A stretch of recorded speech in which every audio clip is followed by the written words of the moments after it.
withdrawal agreement over commitments made on the Northern Ireland border. Well, Pedro Silva Pereira is Vice President of the European Parliament and a member of the UK Coordination Group. He was a member of the Brexit Steering Group as well, and he joins me now. Very good to talk to you, Vice President. First of all, just in pure legal terms, what does this action mean? One understands it's going to take many, many months and indeed probably years before it would ever end up in a court, even if that happens. Just talk us through the legal process. Well, the infringement process initiated now by the European Commission is only a first part of the instruments. It is foreseen that the European Court of Justice can still intervene in these circumstances.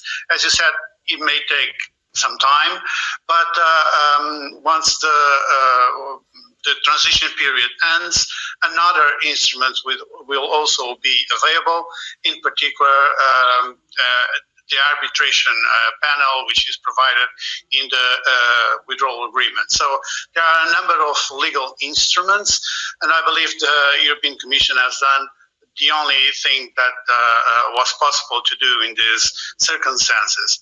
I would like to recall that the idea that the UK internal market bill is in breach of the withdrawal agreement is not something the European Union has invented.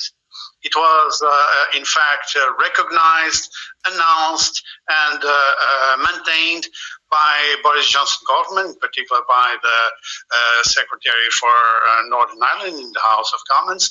So the European Union really could do nothing else but to look for implementation of the withdrawal agreement. Well, thanks for explaining what the process might be. But the most important thing, of course, is with the transition period ending at the end of December, is these talks.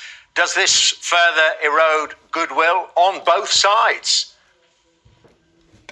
Well, for sure, the UK internal market bill is in breach of the good faith principle, and so it contaminates the environment, the political environment of these negotiations.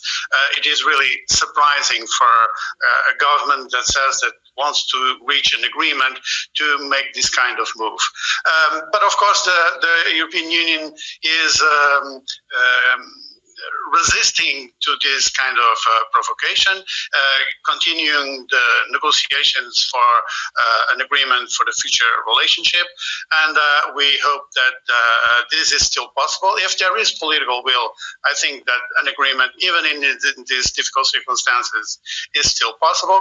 But of course, the UK government has to rebuild trust, because trust is a prerequisite of an agreement for the future relationship. And is that what the European Union's now saying to the UK?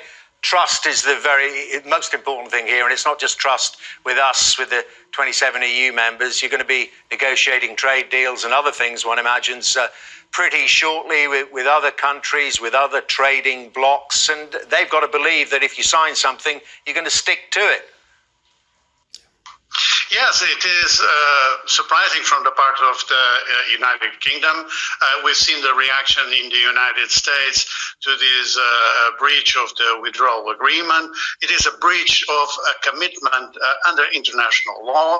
So I believe this is not something very good for the prospects of negotiations of the United Kingdom with other partners in terms of future trade agreements. But that's their problem, really. Our problem is that we have an agreement.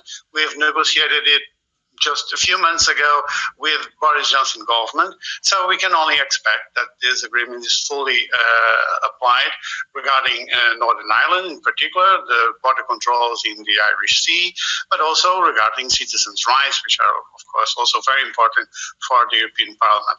And we will monitor the implementation as well.